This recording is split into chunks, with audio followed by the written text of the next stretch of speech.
coming to the meeting. Happy day of the meeting, and it happens to be Valentine's Day, but as this is like the book that much of this meeting was inspired by for me.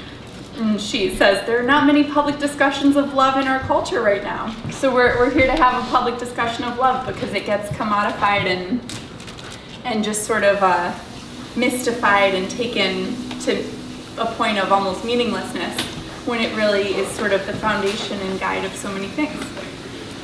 So we're going to talk about love, and one of the components is acknowledgement, and so like acknowledging the people that you're around. So let's do a round of introductions, and as people are introducing themselves, maybe we could share either something you love that motivates you to do work or contribute to the world, or like a favorite quote or a favorite something, whatever that sort of comes to mind when you think about love, maybe love in a radical lens or something. So my name is Emily, and I have a million favorite like love ideas. I love like all kinds of animals and things in the world, but I do have a lot of quotes that I came up with while I was reading, so I'll read one of them. And this one is from Cornel West, who is a Green Party member, maybe, or maybe he's just actively involved in Green politics to some degree. He has expressed support. Yeah, he's advocated for Green Party and given people an outlet for speaking. Okay, so he said, because activists in particular often sort of deal with despair and nihilism, he says, nihilism is not overcome by arguments or analyses. It is tamed by love and care. Any disease of the soul must be conquered by a turning of one's soul. This turning is done through one's own affirmation of one's worth, an affirmation fueled by the concern for others. And so he's saying love is an antidote to nihilism. So yeah, we can go either way, or just popcorn style. But Drew, Alex? What? Introduce yourself. We're going to acknowledge each other. Hi, I'm Alex White. I am running for mayor of Rochester. I ran for mayor in 2011 and got 9% of the vote on the Green Party line. I was co-chair of the party in 2012. I'm a local business owner on Monroe Avenue, and I live on South Clinton with my dad, who I help take care of. Are we sharing the quotes too, Anna? Yeah, or in a favorite or something that you love, but you kind of expressed some of your life, which I'm sure expresses some of your love, but if you want to add. Yep, so if you want to go for it, introduce yourself. And You're up. Give me 2 seconds. All right, you have it written down? Get back to me. Yeah, I'm Chris Eads.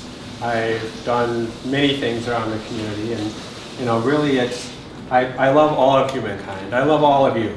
And that's really what motivates me to do things. And that's why I know a lot of people in the Green Party and the Libertarian Party. It's not about pushing my ideology on people. I want to find a way that we can all live together in peace and harmony, and that's really what motivates what I do. So I'm glad to be here. Peter's still moving up. I still do. Okay, my name's Tom Janowski. I guess I have a passion for nature, photography, animals, which also feeds my interest in environmental issues. My name is Vanessa Buckland. I'm the former co-chair of the Green Party. It was a long time. We never did a love meeting, and this is really cool. I guess I have a love for humanity that makes me that I could relate to the quote, because it propels me to try to do so much that I do burn out and wonder if it's worth it a lot. But I'm trying to narrow, even though I have a lot of passions in making the world a better place, I'm trying to narrow that a little. So now I'm focusing my energy on trying to end the death penalty, which I think is, that is where my love for humanity is manifesting right now. My name is Mozambique. I love music, I love technology, and I love learning new things. And I guess, where I'm at in my life today is integrating the new things I've learned, with the music that I have or I can create, and projecting it with the technology that's available.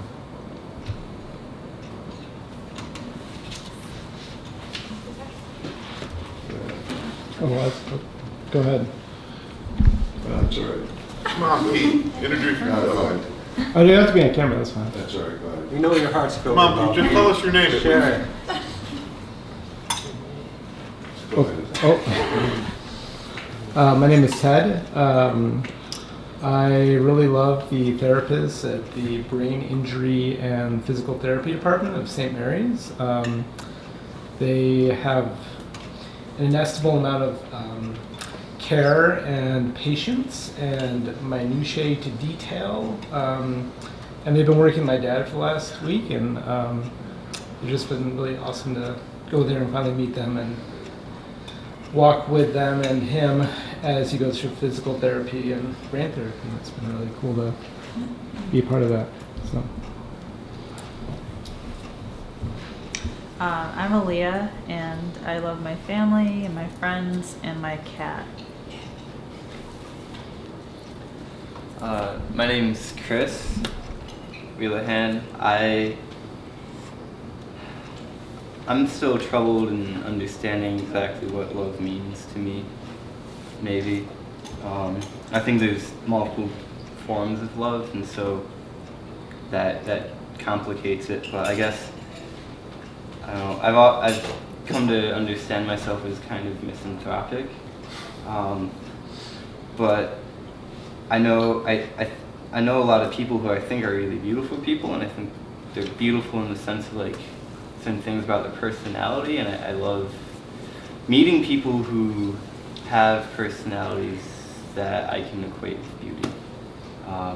And I wish I would meet more people more often, for one, and that more of the time when I met more people, I would see the beauty in them maybe more easily, or I don't know. Wow, I just heard you volunteer to do door-to-door. I love door-to-door, It's a great challenge. Sorry about your out of shelter. Okay.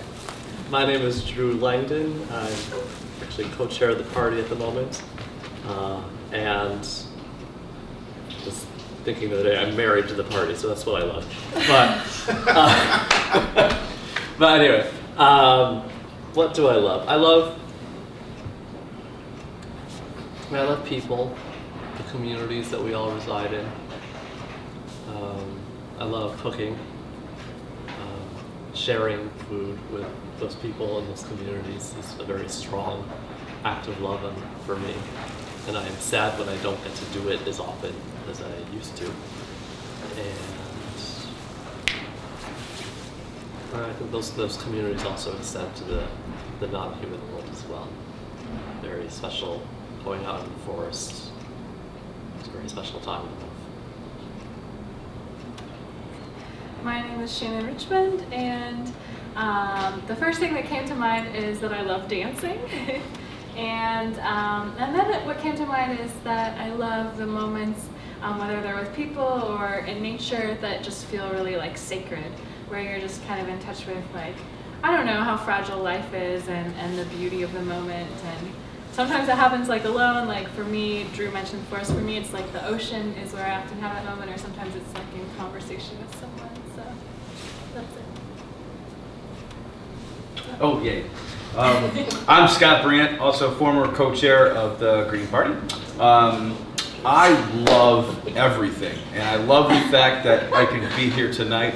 I love the fact that love as a revolutionary force to me is, I was so excited about this because love is to me also a motivational force, because I find myself sometimes in situations where I'm not happy about the situation, or I'm not the happiest person, like my job, for example, which we'll get into all of that, but how I can use love to just smile and change and make the best of a situation and be so grateful for everything that I do have. And I also want to share, this has been one of my favorite quotes and a motivator for me all of my life, and it is, "When the power of love overcomes the love of power, the world will know peace," by Mr. Bob Marley. Beautiful.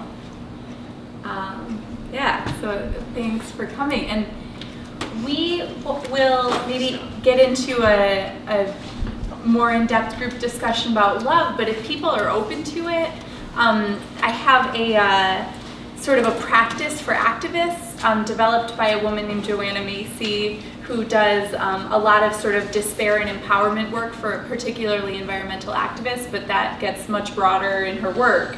But it would probably be about 3 minutes, and it's just sort of a close your eyes, and we'll try to kind of get really grounded, because it's such a kind of a unique discussion, just to sort of like open ourselves to it a little more. Are people okay with that? Okay. So there might be a little coming and going, but we'll just try to flow with it. So I'm just gonna read it. Shouldn't be very long, but it's about 6 paragraphs. So, close your eyes and begin to relax, exhaling to expel tension. Now center in on the normal flow of the breath, letting go of all extraneous thoughts as you passively watch the breathing in and breathing out. Now call to mind someone you love very dearly. In your mind's eye, see the face of that beloved one. Silently speak her or his name. Feel your love for this being like a current of energy coming through you. Now let yourself experience how much you want this person to be free from fear. How intensely you desire that this person be released from greed and ill will, from confusion and sorrow and the causes of suffering. That desire in all its sincerity and strength is metta, the great loving kindness. Continue to feel that warm energy flow coming through the heart. See in your mind's eye those with whom you share your daily life, family members, close friends, colleagues, the people you live and work with. Let them appear now as in a circle around you. Behold them one by one, silently speaking their names, and direct to each in turn that same current of loving kindness. Among these beings may be some with whom you are uncomfortable, in conflict, or tension. With those especially, experience your desire that each be free from fear, from hatred, free from greed and ignorance and the causes of suffering.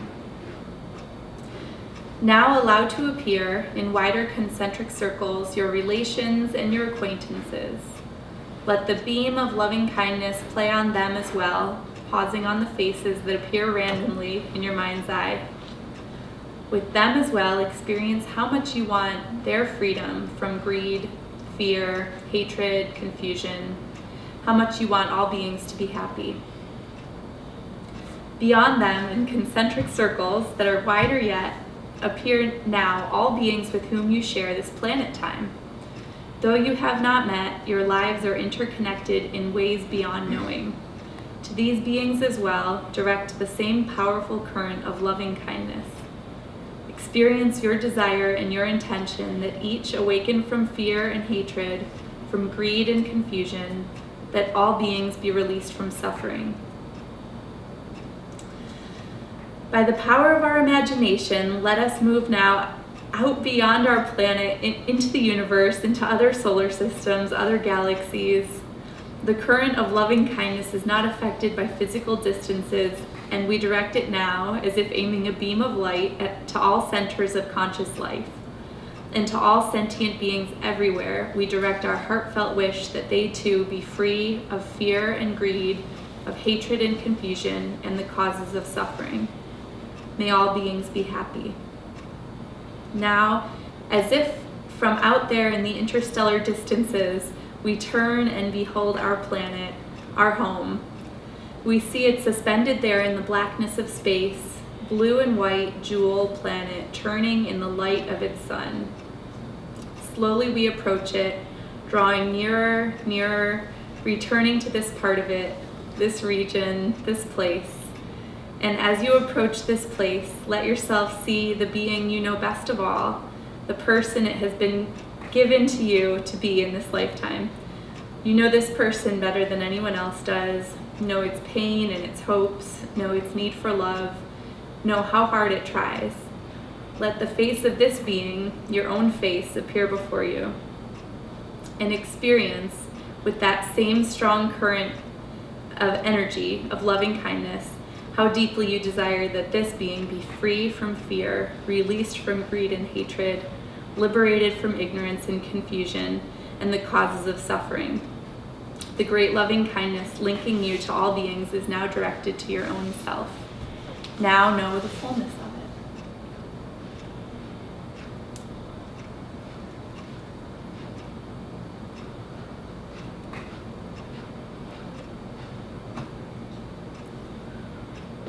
Thank you.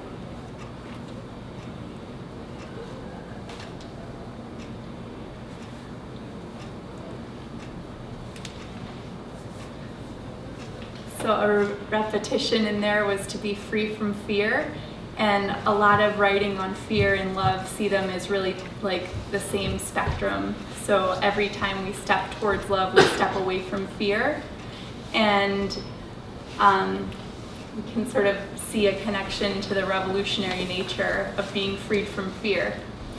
So I'm hoping now that we can talk a little bit about what love is or how we define it, because in our culture it's often just this sort of googly like mystery of like, oh, no one really knows what love is. You just sort of, it just happens. But to be like methodical and really think like, no, in order to know something, you can define it. You can talk about the points that compose it.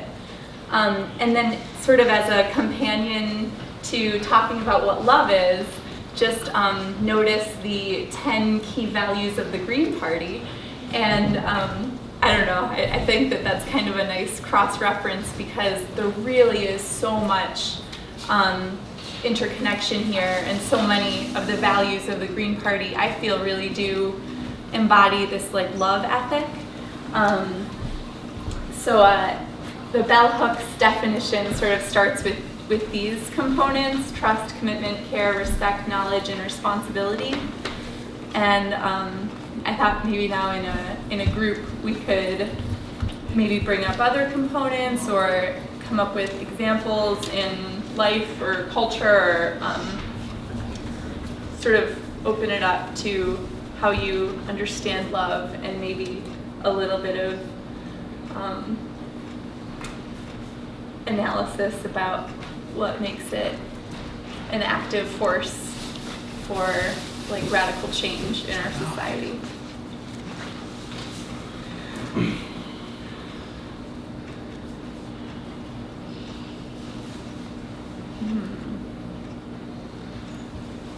Hi, Dave. Hey, what's up? Sorry I'm late. It's okay. We love you anyway. Oh, good. So I would like to think Back that, at you know, being that this is, you know, political in some nature, Uh-huh. that, you know, we have so many issues and problems with society, but so many great things as well, too.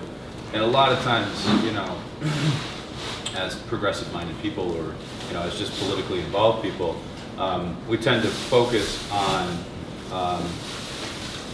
trying to fix and put all of our energy into fixing what we feel and believe is wrong, and don't take the time to stop and reflect on all of the good things that, you know, have been accomplished as a society over, you know, periods of time, and all the you know, the really good things that we can just sort of sit back and enjoy, that a lot of other people in this world don't, they don't have those same, you know, freedoms and those same opportunities. And I think that, sometimes just in our activism, if we took the time to reflect on that, then, we could sort of use that as a strengthening base for, and as a motivation force. I know I try to do, just reflection and be thankful and try to just do, I'm thankful for this. I know I'm trying to accomplish this, but I'm grateful that, at least there's some kind of a starting point. So, I guess I'm just rambling on, but those are my thoughts on all of those words. I was attending a Voice of the Citizen meeting on crime that the city was holding. And one of the types of people who came out here were people who had problems with the city over things. And I watched them inevitably go up to talk to Chief Shepherd or Mayor Richards, and they always seemed to want to explain why it had to be done this way. And the difference I see is that they didn't care so much. And too often we get focused not on the fact that there are people involved. And the real difference I want to think, particularly from a political standpoint, is that we want to care and take care of people and make their lives better. And, I kept talking to people who felt like, no one really cared about their problems. No one wanted to help them. They had just been, almost attacked by society. And I think that it's very important to remember that it's really easy to become isolated and vulnerable when you start to feel that there's no one out there who cares about you.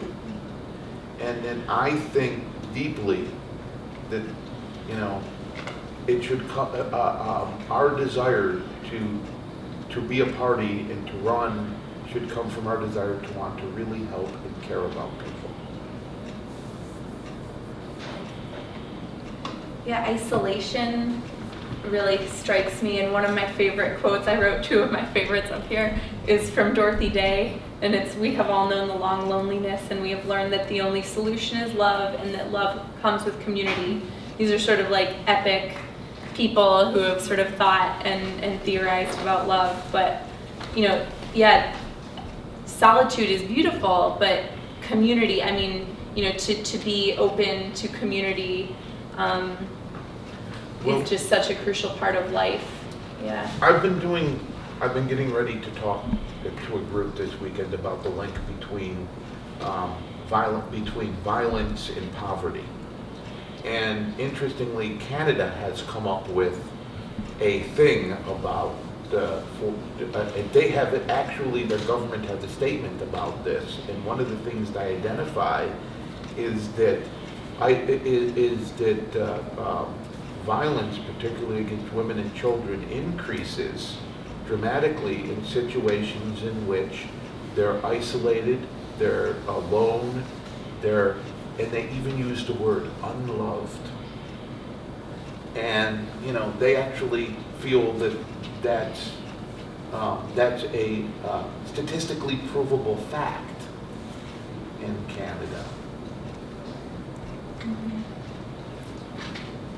There's a question about that. When the children and when the people who were victims of violence were isolated and unloved, or when the people who were being violent were isolated and unloved?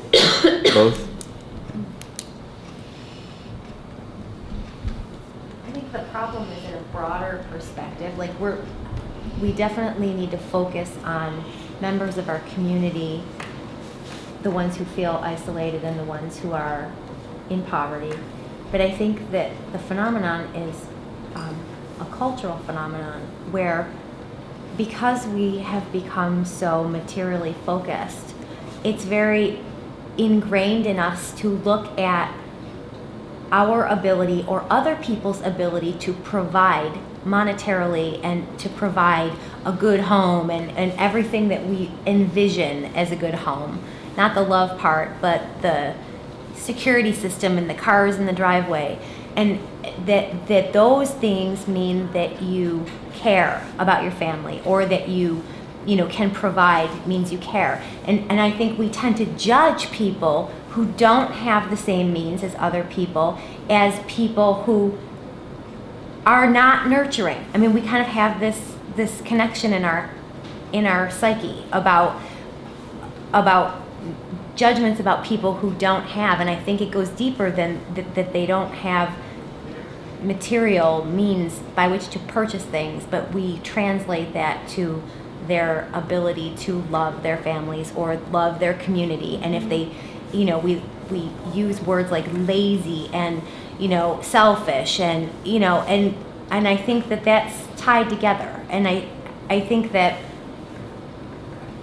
obviously we need to change our mindset in order to be able to facilitate change even on a community level. We need to realize that this is the message that the haves, if you will, are espousing. So it's the problem isn't just that people aren't loved and need to be taken care of, it's that we need to change our entire the way that we view people that need help, Well, there is this feeling that, and it particularly applies to homelessness, that choices have been made. As if, Right. they, in a completely free world, they made the decision, oh, I'm just going to be homeless. As if they could have gone out to be a CEO of a company Right. instead, but they preferred homelessness Right. is their option. And, it's amazing to me that the statements about this that you hear people make, particularly politicians, tend to involve things like, we have enough beds, we have enough. And it's not ever seems to demonstrate that these are even people. I mean, it really is a terrible situation that, and some of you probably were involved with Occupy here in Rochester, and as everything was falling apart at the end, the camp had nothing but homeless people living in it. And it was oddly a fight to try to make sure that they went somewhere, that something was done for these people who now only home was Washington Square Park. And, the sad part is that there were people who just felt it was better to walk away than to care about these people we'd been helping. And I really think that I think that we always have to consider that we could be making things better for people, or we could be not caring about them and ignore it and look away. And I really think apathy, more than anything else, is the opposite of love. I was gonna say or apathy versus empathy, which would be maybe a different kind of form of love. But there have been studies on empathy involving exposing people to different social groups and then taking neurological measurements, and your average person doesn't actually look at a homeless person as a human being. You just don't use the same parts of the brain. Mm-hmm. So Yeah, don't acknowledge them to begin with. And I've been reading a lot about media, and one of the first things someone mentioned was we need to reflect on the good things, and that always is so affirming. But media for entertainment focuses on violence and oppression, and glorifies that as entertainment. And while I think images of suffering are important for us to view, if we see that in a glorified entertainment way, it makes those day-to-day images of suffering hit us less. We lose our sense of empathy. And media is generally coming from a patriarchal standpoint. The images are often objectifying women, objectifying people who are suffering. That we could demand in like a country basing on its policies on a love ethic, like more images of like nurturing, loving community. But we don't see that very much. It's sort of like the way that people say we don't have good news. It's like, I think it's really important to acknowledge the horrific news that's really happening around the world, but it's also important to sort of have the images of love and the stories of love. Yeah. Well, I have two thoughts, really. I mean, about what you were saying. I mean, I see like, advertisements around this time of year where they're like, if you really love someone, you give them like diamonds or something. And those are like mined in some African country with slave labor, and it's really like not an act of love to buy the diamond at all. It has horrible consequences. But at the same time, it becomes too easy for us to focus on that and get really angry about it and upset about it. And we really should just be setting the example and creating like love and community in our own lives as an antidote to that, rather than sort of fighting that kind of hatred and exploitation with our own negative energy. The solution to evil, I think, is to do good works. And I feel that is the way that we should go. What I wanted to add, I think some people are kind of saying it in different words, is the dimension about like love being seen as a scarcity in society, like looking a particular way, but also that there's just like a limited supply of it, instead of viewing it as something that like we all can cultivate. So I wanted to mention that dimension, and then also that, like I guess if I look up there at the list of words, I think of it being so, like love as being so complex, because I believe like the strongest love is when you love someone but you're still like asking them to change because their behavior is like hurting you or hurting other people. So the complexity of that, like love not being like synonymous with acceptance, but being like truthful and like not giving up on a relationship but still asking for the other person to change. So honesty is a good one. I think that's really interesting what you're saying about there being a scarcity of love, and then maybe this objectification, dehumanization of groups that we don't feel like spreading that scarce resource to, like is a direct, it's a justification of the violence of not loving people, like tying it back into the piece he was talking about with like physical violence actually being linked to not extending that. So maybe that is the solution. It's just like bringing awareness to the fact that you can spread this around, One of the things that we've been talking about in my campaign is investing in people, not buildings. And it really seems that in many ways our society is built around stuff, not around people. And the people are incidental to the actual running of our society.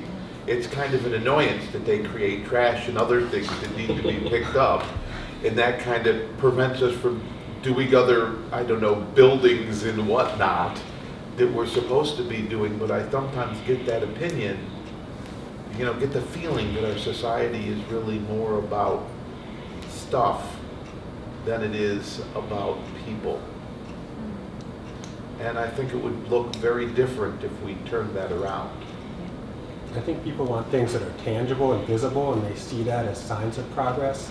But what they don't see is like the relationships that people build. Like you don't see that as, in front of you. It's not a metric that's easily measurable and quantifiable and scientifically can be analyzed and put into a spreadsheet. And so we lose track of it, because we have the wrong focus. Well, that's again our view that things that we should value are tangible things, and that's the way we look at it. It's not that, I don't think it's that people don't see the intangibles, it's people aren't looking for the intangibles on purpose because they're measuring worth and value in the tangibles, Well, look at the paper, look at the newspaper reports or things.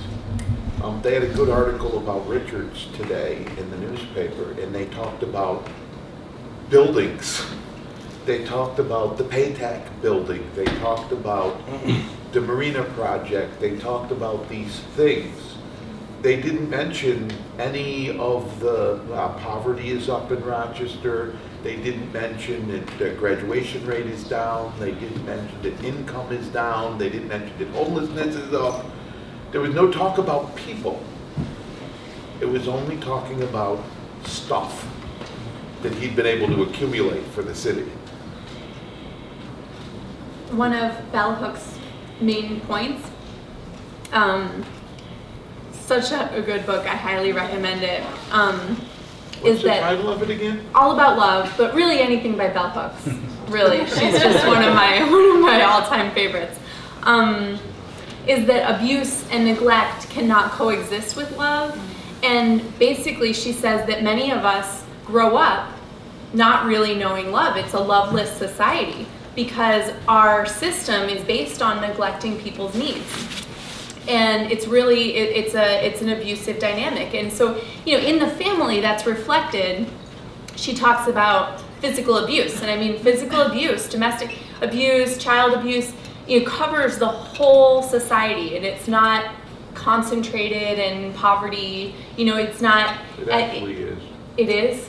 Okay. I take exception to that, but go on. Okay. It's not extremely. I mean, it's not the sole. It's not exclusive. It's not exclusive No. to poverty, but the numbers all indicate that it's far greater in the poorer section than it is.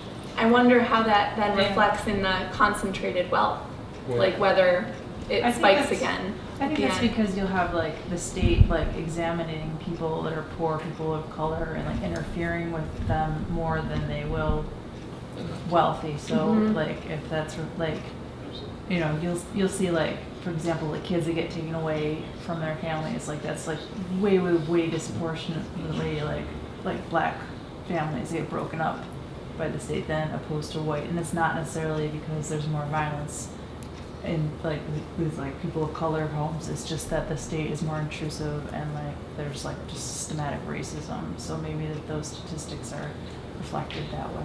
Well, they actually bring up in the things I've been reading about things like single-family households. They bring up the fact that age tends to be a very important factor. You have a lot younger parents having children, and that these are all other contributing factors to the problem.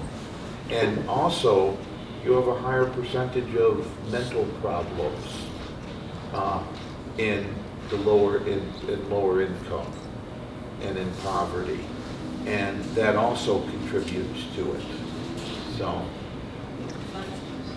So many of these children who grew up not knowing love, I mean, they just don't recover from it. Right. Like, and you know, you find there's been studies of people on death row, sort of like unpacking their wounds from childhood, and I'd say the majority, from what I've read, had abuse in childhood, and it's just you know, it's our culture, but well. I think it's the lack of simplicity and in life, and you know, there's just so many different diverse you know, aspects of life that hit you in the mass now with, you know, with all this release of information and different avenues to do this and different avenues to do that. People forgot how to filter the simplicity of it. You know, like before you can learn everything, you know, from home. You know, your mother, your father. You can learn how to get a job, run a business. You know what I'm saying? Even after school, you come home and you watch your father do things. You know, work on the car, work on the house. They shared their time with you. You went to work with your parents. You know what I'm saying? On those work days, they had different things that kept it simple instead of like now you have after school programs. You know what I'm saying? After school programs take you into, you know, playland, or, you know, they do this and they do that, which really doesn't have any effect on family, you know what I'm saying, or love, or how to teach you this and that, things that will help you through life. They're just pacifying you for the time. And that's what I think the lack of love comes from that too. Connie? You know, what I often see is that the whole issue of poverty, you know, it's a complex issue, of course, but one of the things about poverty is in terms of love, it's much more difficult. It's not like if you're poor, you're totally unhappy, nobody loves you as a given, but what happens is that it's so much harder to live that way. It just is harder to live like that. It doesn't mean you have to have every commercial item there is in the world, which is a real big problem in this country, but it does mean if you don't have some kind of level of reasonable security on a day-to-day basis, that all you do is end up spending time thinking about how you're going to get the next meal, the next check, the next thing, the next this, and also that, you know, some people have greater tolerance in their temperament than other people, but what that does, it creates tremendous stress. And I was just noting an article, I was so glad that Aaron Wicks wrote this article on poverty in the smug town, and he picked one of the subjects that I've actually been thinking of writing on, and he just kind of beat me to it, is the issue of time when you don't have a lot of money. It's absolutely incredible. And I can speak for myself in a way. I work with people that are, you know, poor for a long time, and so I had to, you know, use a lot of the time to help them do things, and I also did things around transportation. And so I thought I knew transportation pretty well, how difficult that could be. But I tell you something, after I retired, I put my car up for 4 years, it's going on 5 years now. Besides the mistake of my car falling apart now in the driveway, and used the bus and walked. If you really want to know what it is like, and then live in a kind of a poorer area where we don't have grocery stores or easy access to mop handles and all that good stuff, do that for a while. And that is a real test of what time means, because it usually takes me an extra hour and a half to 2 hours a day to do, let's just say, errands or whatever you have to do. And it's one thing to do it once or twice or 3 times, but when you do it every day, and I'm not saying this to say, oh look, isn't she wonderful? I'm saying it to say, if I had a wand, I'd wave it, and I'd have every single person have to live in this experience for at least a year. That is one of the best ways to see and feel, because until you kind of get frustrated yourself and know what that's like, it's very hard to first identify with others, and then even more important probably is to be able to know how to deal with that. So that would be my observation of how some of these things fit together. So it's love, but it's not necessarily straightforward love. It's a kind of love that comes from having, closer to what you said at the beginning, having a certain kind of needs met at a, you know, it doesn't have to be fancy, at a reasonable level, so that the rest of your life can have some ease to it. It goes back to what you were talking about fear. I mean, that when you feel like you can't survive, that you're living in fear, and in that way, it makes sense that, you know, it's harder to manifest love in all you do when you're living in fear all the time. And it's, I mean, a different kind of fear than some of us have to experience, but it's a, you know, a base level, am I going to survive, that kind of fear. There's also another dynamic which kind of, in that, they've done, I've read stuff, that they've done studies about how the poor actually can have a greater capacity for love. And that because they don't have money, because the upper classes, the middle classes have so much of this dynamic going on where their money replaces their relationships, it replaces their whatever. But when you're poor, in many ways, it is very difficult in our context, but you'll find that it's much easier to get people to work to, like it bonds them in a way that, like, it's just solidarity and love is much easier to facilitate amongst people that are struggling than it is to facilitate amongst people that have everything in the world. Yeah, and I wonder how much, our materialistic culture masks the fact that just because people have a lot of stuff, that doesn't mean that they're happy. I mean, I'm sure there are plenty of rich people that are sort of living in a quiet despair, or they chase more money and more wealth and more things because it's not making them happy, but the program think it's going to make them happy. So they just want more and more and more, and you have people like stockbrokers who want like another $1 million, and it's just never going to satisfy them, and then that feeds back into how do they get that? They get that by causing unhappiness to other people, and it becomes just a sort of a pathological phenomenon. So I don't think it's interesting balance Maybe, between. Emily, you could talk to that maybe a little bit with your experience with the homeless, and your feelings towards are they the Xanax addicts of this country, or because I see a lot of that more in the middle and the working class. Pretty complex. I mean, I think that the sort of personality that people brought up of like, and there's a profile here in her book about, a mother living in poverty who has always taught her children the difference between right and wrong, taught them to value things, but, she can't make it work, and, her ethical values are eroded by her child, being able to pay the bills by selling drugs or something, and love is not something she thinks about. Her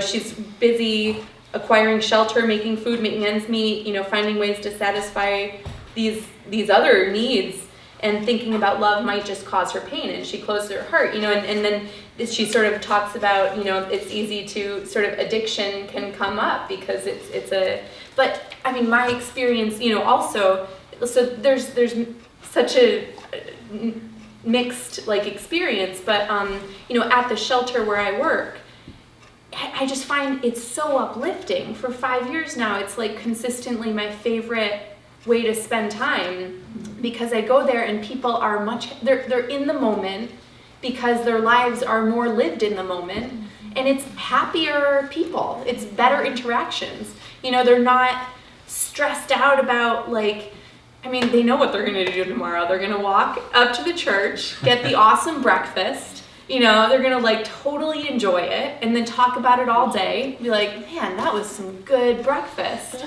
And they ate with the community, and they come in, and we have better conversations at the shelter usually. I mean, it's a small group, 8 to 10, 12 people, than I usually get in the rest of my day, because people are too busy with robot phones and their schedules and getting places and trying to fit everything in.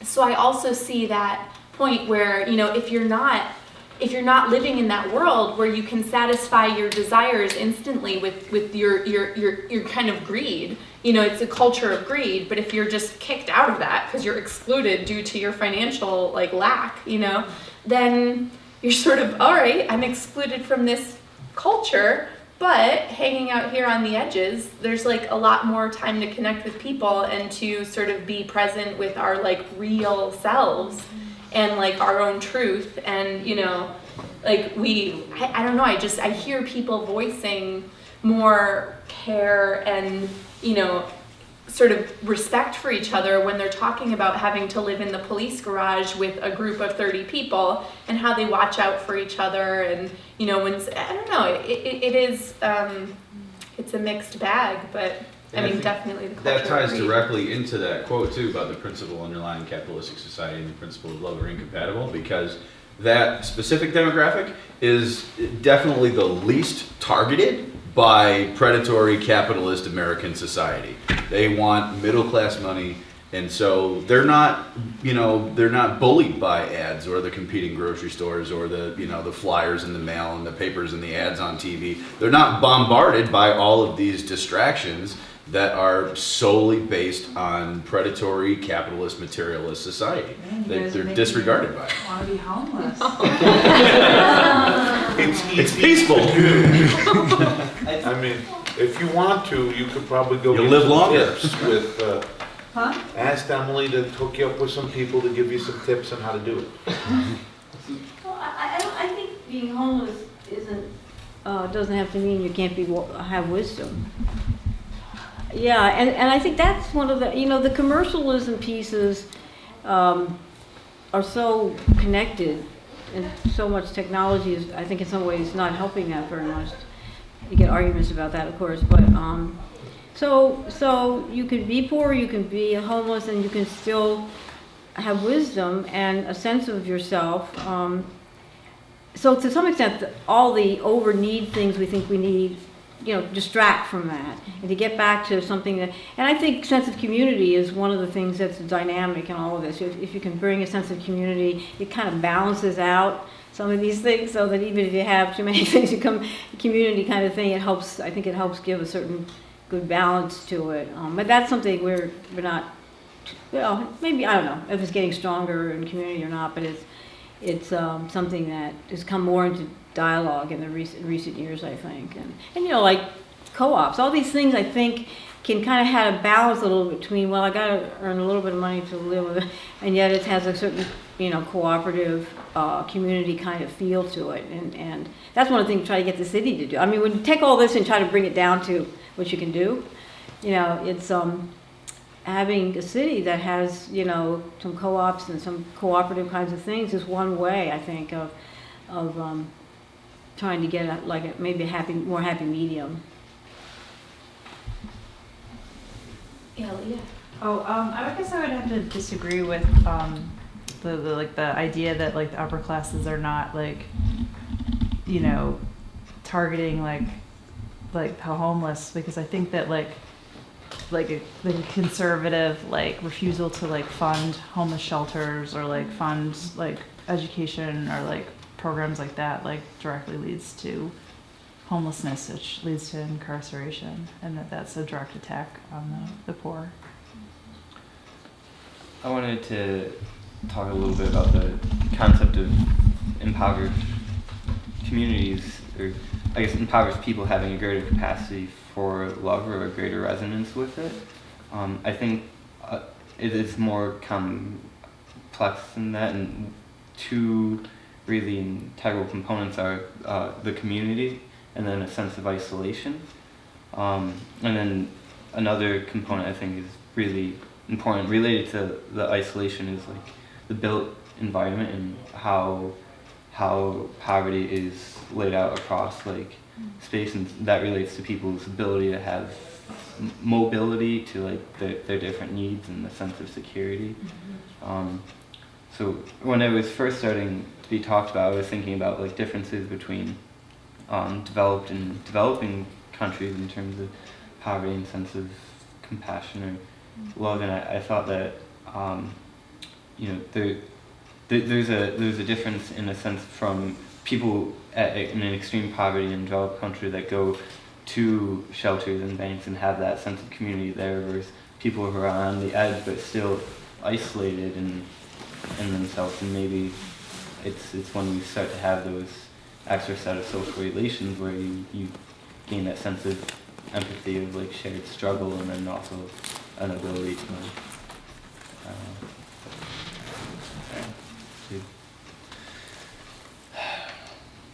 act on love. To add to that, I think, just our stuff just helps us to forget that we're interdependent. Mm-hmm. And when you are living closer to the edge and really have to stretch your resources and work together, that's I think when maybe it's easier to find the beauty of community there and the love and stuff, and to build it up and strengthen it. Rather than our stuff, just letting us be isolated, letting us forget that we need each other, and how sweet it is to be in a community with people and work with them. There is such a focus on fear in our society, though. And the number of times I've spoken to people about something and said, well, did you talk to them? Oh no, they'll never talk to these people. There's always reasons why you can't. And one of the things I hear is frequently when I'm talking to, I almost want to use people in our government, is the statement that I'm afraid to go to such a neighborhood. I'm afraid to talk to such people. I'm afraid to go down, I'm afraid to go down to such and such a place. And, you know, I think we do an excellent job as a society institutionalizing fear, which really separates, divides, isolates, and works against. And this is why the idea that love is so revolutionary, because I think, you know, it's completely counter to the way our society is set up and works. And, you know, I think that, like, I like to think about what we could be doing. And I look at what we are doing and think, if we did this differently, how could it be better? And, you know, it's almost in every way. People don't even know the names of their neighbors. They don't talk to people. There's no interconnection. There's no caring. There is no even socializing in many cases. And it's not. It's almost everywhere. And we've become so afraid of everyone else that it's really hard to step out of that. Yeah, just to check in about like the conversation, I feel like our group is maybe at a size where we could either continue with group discussion and kind of focus on a couple of ideas, or we could break up into groups. How do people feel about that? Because just sort of, you know, covering maybe some different areas where the love ethic, you know, that sort of you were hitting on, you know, some of choosing to work with individuals we admire and respect, you know, and our society is more like, oh, work with people you fear and don't really respect, but they're the ones with the power, so gotta go there, you know. But yeah, I don't know, there's like some, you know, ideas and prompts. We don't have to cover all of this. We can kind of keep going with group discussion or do small group. So does people feel strongly either way?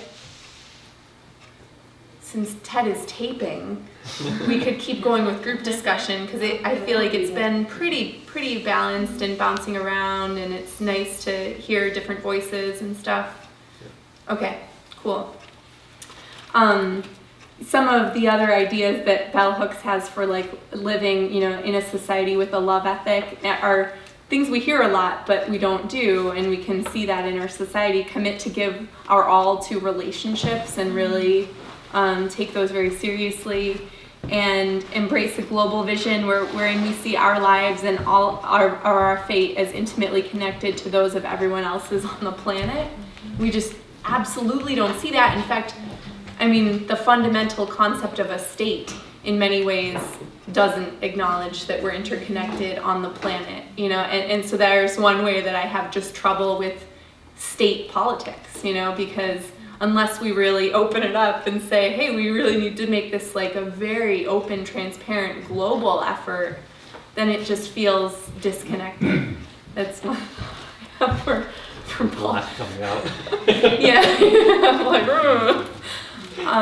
but yeah, the longest chapter in the book, just by the way, is about greed and how our economics and, you know, just sort of the rise of consumerism, really like eclipsing Bell Hooks is deeply rooted in history and in a lot of ugly history, but she also says that, you know, up through the 50s and 60s, there was much more a sense of a loving community, and people really seemed to live that and embody that.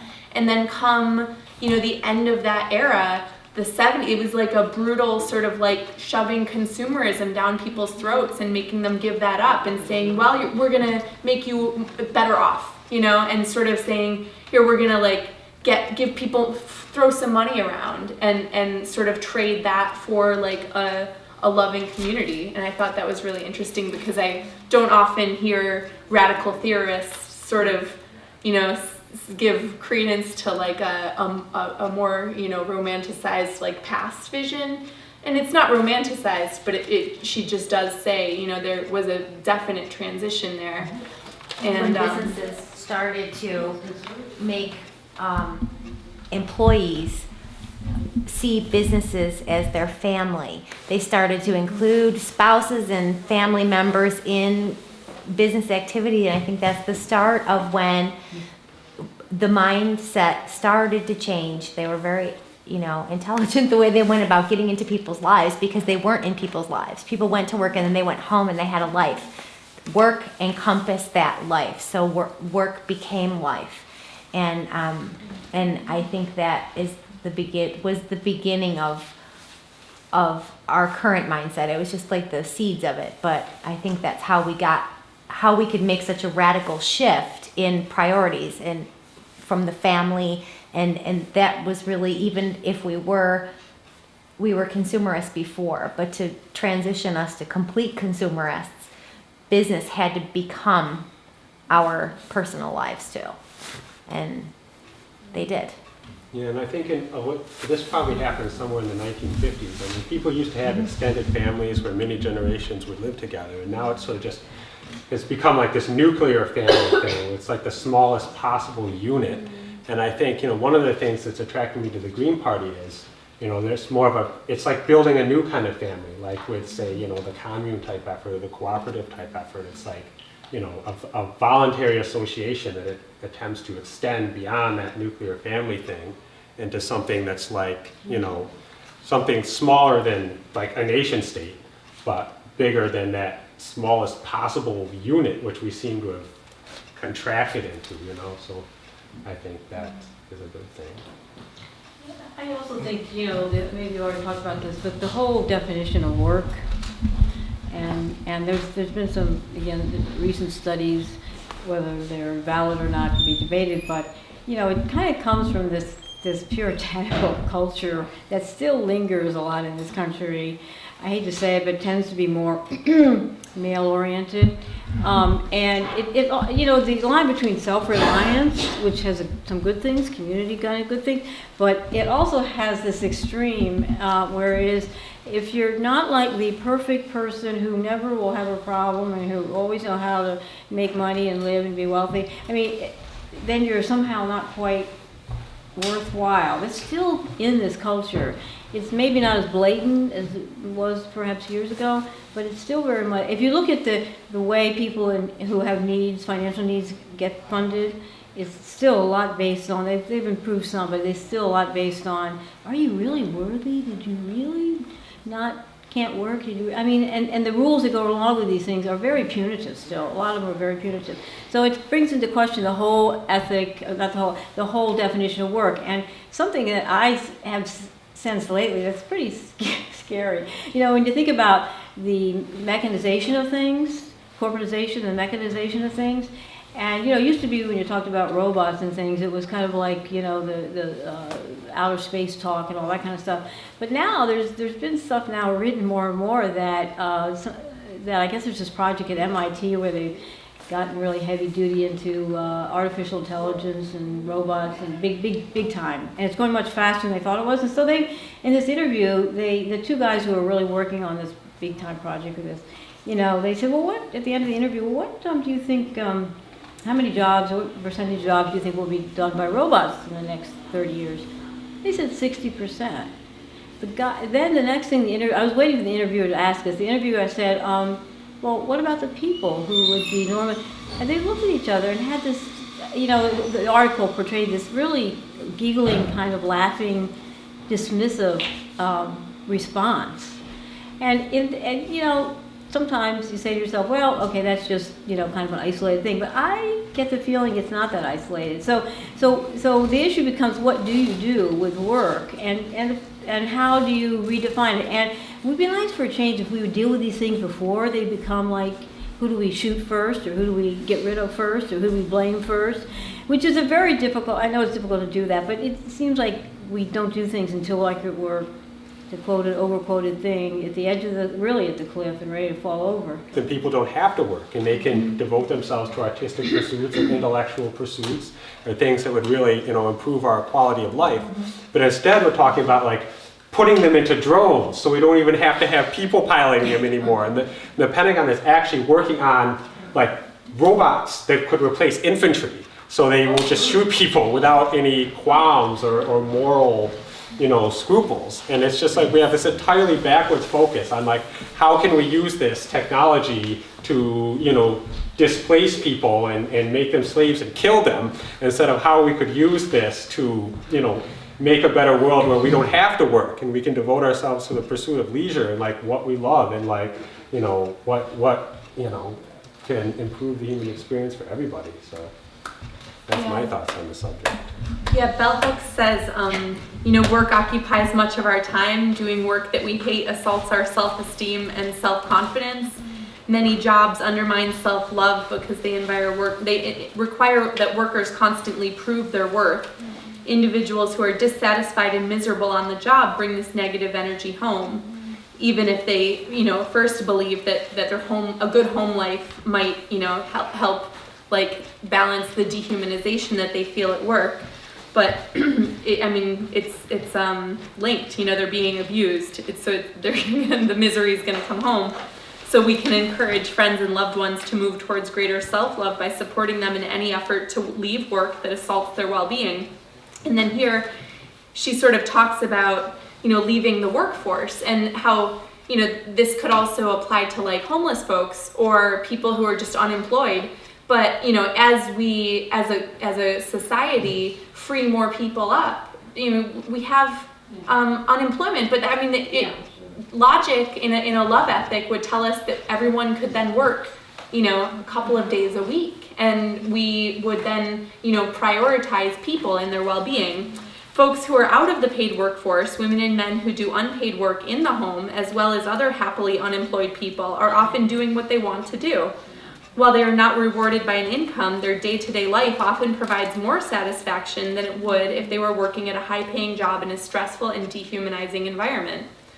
You know, satisfied homemakers, both women and the rare man who has chosen to stay home, have a lot to teach us in all about the joy that comes from self-determination. They're their own bosses, setting the terms of their labor and the measure of their reward.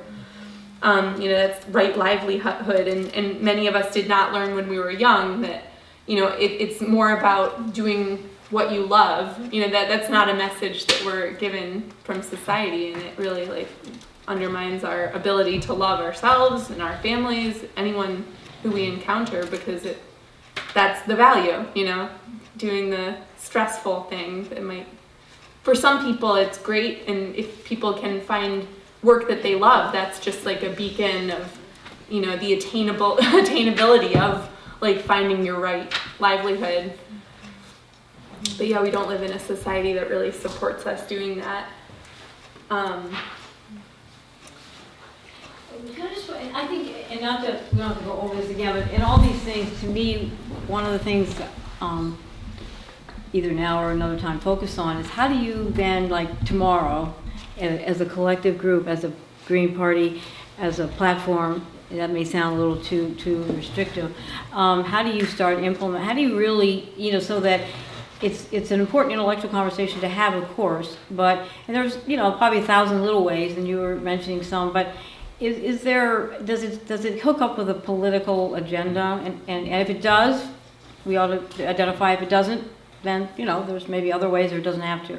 But I'm really, so for instance, we, you know, just to jump here, you know, the issue of development in the city and downtown development, all this kind of stuff, you know, I personally would like to see some concepts, and, you know, I think we're going to talk about this another time in another party meeting, but just to throw it out there, you know, some concepts for development. So things like, you know, look at what are the urban issues, what are the things that are affecting people in these ways, and how can we develop the policies, even in a broad sense, although if you get too broad, it doesn't kind of happen. But, you know, in a policy or some statement or whatever way that addresses these, and that those things then become part of what you do when you try to rebuild a city or develop it. And that's not being, I mean, it's kind of hit and miss. Sometimes in the cities they'll get it, sometimes they won't, but I don't think it's a conscious process. So to me, that's one of the ways you could, and that doesn't have to be the only way, but that's one of the things I've been thinking about, how to do that. And to get at the root of how do you, in a practical, real way, get these things to actually be first identified and then be part of what you're about, other than just in your interactions with each other, which is important. But so anyway, that's just to throw that out there. I'd love to speak to that, Bonnie. I think that, you know, as the Green Party and specifically locally, you know, one of the things that I feel that we do that is fundamental and is key and is sort of missed in American society is our model of participatory democracy. Our society is, what we would like to believe is a democracy, but realistically, we're a representative democracy. Okay, and it's clear the statistics show, with Congress with a 13% approval rating, and if you look at the statistics of registered voters versus eligible people that are eligible to even register to vote, and then the number of registered voters that actually turn out, even in national elections, is appalling. And so, I think that's something that sort of gets missed, but really doesn't get missed either, because you see too when a group or an industry or people want to get a bill through, what do? They quickly come together, even from whatever opposite ends of the spectrum, or if they're in direct competition with each other, to propose legislation and to get it through. And I think that what we use as a model here, our consensus model for decision making, and I think it ties back to every single one of those factors, that everyone gets a voice, everyone gets heard, and it may not be one specific person's exact ideal outcome, but the outcome is representative, and everybody sort of feels sort of heard. And I think that's something that is lost. And I think that's something that's important. So one of the things is to take those ideas and connect them to sometimes, if possible, to be so that you're saying both things at the same time. Because that's what people need to see. Why? Okay, you're right about that, and that's a good thing, and people respond to it. But then if you can also identify related concepts, related feelings, love, and all that, whatever way you want to word that, covering that enhances and makes people say, oh, that's also what it's about. Because people don't often just get it, if you're with a group, they might get it because you're talking about it, but they don't always automatically get it. I don't know if you've heard of the Van Laer sewage treatment plant. That's named after a politician whose main focus in his life was clean water for people. And it doesn't seem like an issue today, but in the 40s, this was a big issue. And, I'd like to contrast him with other politicians of the time. What is his name? Robach. His father, Roger Robach, his legacy to us is a banquet hall up near Charlotte. And I really think you want to contrast these two almost contemporary politicians and what they wanted, what they did for people. And I think that, you don't think about things like sewage treatment and clean water and pure water as being caring about people, but I'm almost certain Mr. Van Laer felt it was. And that was his way of projecting. And I think particularly as a party, I'm hoping we'll never get behind things like spending $40 million to put a marina in for rich people. But I would like to think that we can all consider things even as simple as water, like with hydrofracking, and how important this is. Because these are all little issues frequently that are about people and about their lives. And it's important as a party to even just be activists to try to support this and to try to support the things that help people, because that's just not the focus.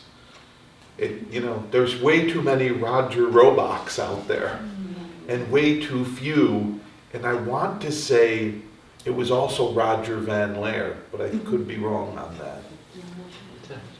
Yeah, one point I just definitely want to be sure to make that Val talks about is, as you're talking about like taking care of people, like starting with yourself. Like, she really defends the idea that it's revolutionary to take care of yourself. And I've heard, you know, people say, well, that's really self-indulgent, that can, you know, get carried away. But, you know, she's speaking as like a Black woman, and she wrote this beautiful essay. She wrote several beautiful essays, but she's saying, you know, so much of these like health issues, mental health issues, are the result of years of oppression, domination, and to like take the time to unpack that, to like reject these sort of crappy extras that our community gets.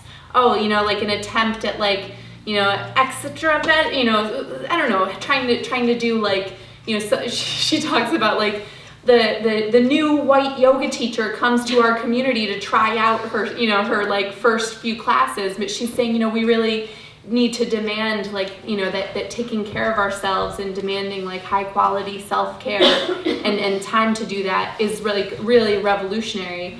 And, you know, the term revolutionary can be debatable, and I've had debates with people about like love as, you know, oh, does it materially challenge, you know, the state? But, you know, just being prepared to sort of deal with these like, hey, taking care of people, taking care of yourself ideas in the long term, like really is revolutionary. I would like to come out and say it really does completely challenge the state. Mm-hmm. I mean, the $89 million, which is roughly, which is roughly 22% of our budget, went to building projects last year.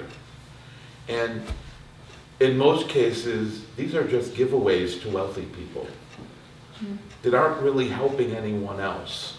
And I think the idea of caring for, I mean, what would $89 million have done in Rochester when we're talking about transportation or jobs or, you know, Bonnie's issue about transportation, if you could just shave 20 minutes off that hour-and-a-half transfer time, you know, all of a sudden in a regular week of work, this person has almost 2 more hours to spend with their family.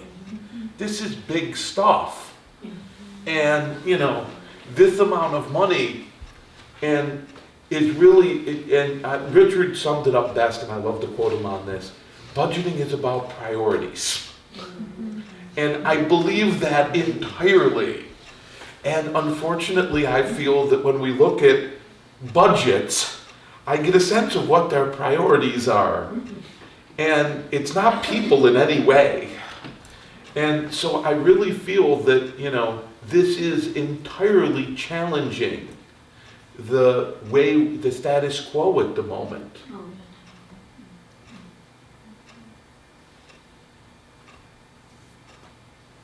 And I mean, the NA and AA, like some of them meet here, but they meet all over the place. But that's kind of a really great example of some of these like concepts of love, and like they're coming together as a community to sort of like share and be vulnerable and like respect each other and help each other heal.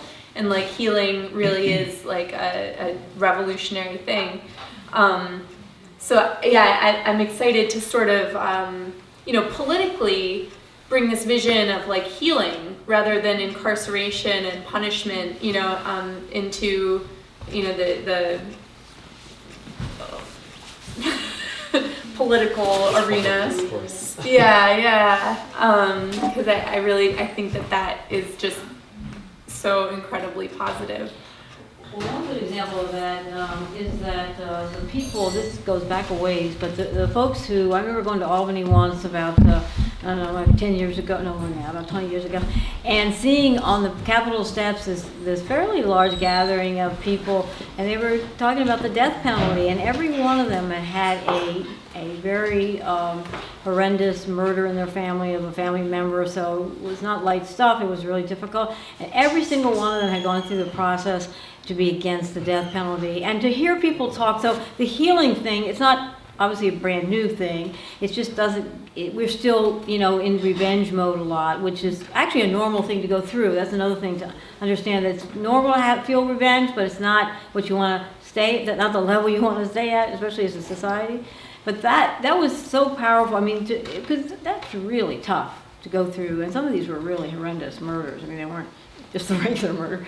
And every one of these people spoke, and you could tell by the way they were talking and what they said, it was, genuine, really genuine. So, and they came to, a healing place. And that is very important, because without that, and really that's just good mental health, even to get down to just, the mundane. It really is, it's good mental health. But we don't have enough either ready-made sources or even, not so much ready-made sources to deal with that, because people, where I was tonight is this meeting with the school board. A group was trying to do this policy on this issue with the teacher who was arrested for sexual misbehavior with kids.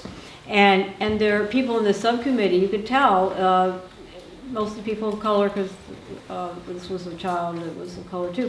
And some of the people talking, they were just so, and it's understandable, they were just so consumed by emotion, just really consumed by, and that's okay, except the danger in that is if you don't heal from some of that, if you don't, not that you forget it or dismiss it, but you don't get into a kind of better place, it can come out in ways that can be very revengeful and very misguided, even if you maybe think you have a reason to be revengeful. So, and I see that and I say, now where is that person going to go to kind of have a chance to work through some of that so that they are, able to express, and deal with what they're feeling. It's not to get rid of feelings, but it's to get to a place where it doesn't become a negative for them. I see a lot of irony right now as like the conversation about gun control is out there, and everyone is saying we can agree we need better mental health and like background checks. Yeah. It's like our society places no value on mental health care. Yeah. So how is this going to work? We're okay with seeing these people. Oh yeah, they'll interview neighbors and they'll say, oh yeah, that guy who took that child hostage was a total loner wacko who seemed really disturbed and was prone to violent outbursts. It's like nobody intervened, nobody cared. Our society doesn't have those channels. So it's like it doesn't care about the healing, but right now we're trying to prioritize the categorization and the measurement of it, and it's like we're not trying to prevent it. We're just trying, and that's just not going to work, So that issue right now is just so off base, It's it goes further even than our society not prioritizing it. We have actually institutionalized the opposite. That Bonnie's right. When and I've been looking at the death penalty in states that execute a lot of people, and the problem is that that is a natural emotion, and that's why the Constitution protects prisoners, because it's a given. People are going to react like human beings, and we have to make sure that our reaction isn't manifested in our laws.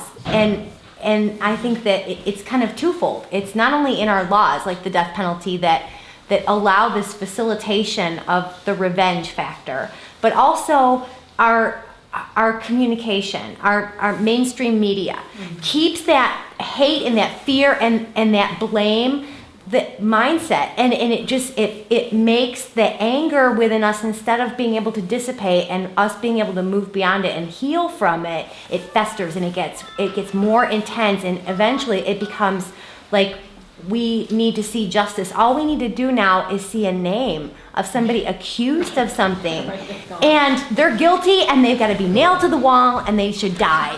They should, fry them, and it's like, and that is, we have no space to heal because it's just crammed on our throats, and then a lot of states and the country have laws that kind of nurture that hatred and that revenge-based thinking and that kind of anger versus justice. And I think that is so it's like a twofold problem, and we need to fix it by stopping that kind of manipulation of our communication.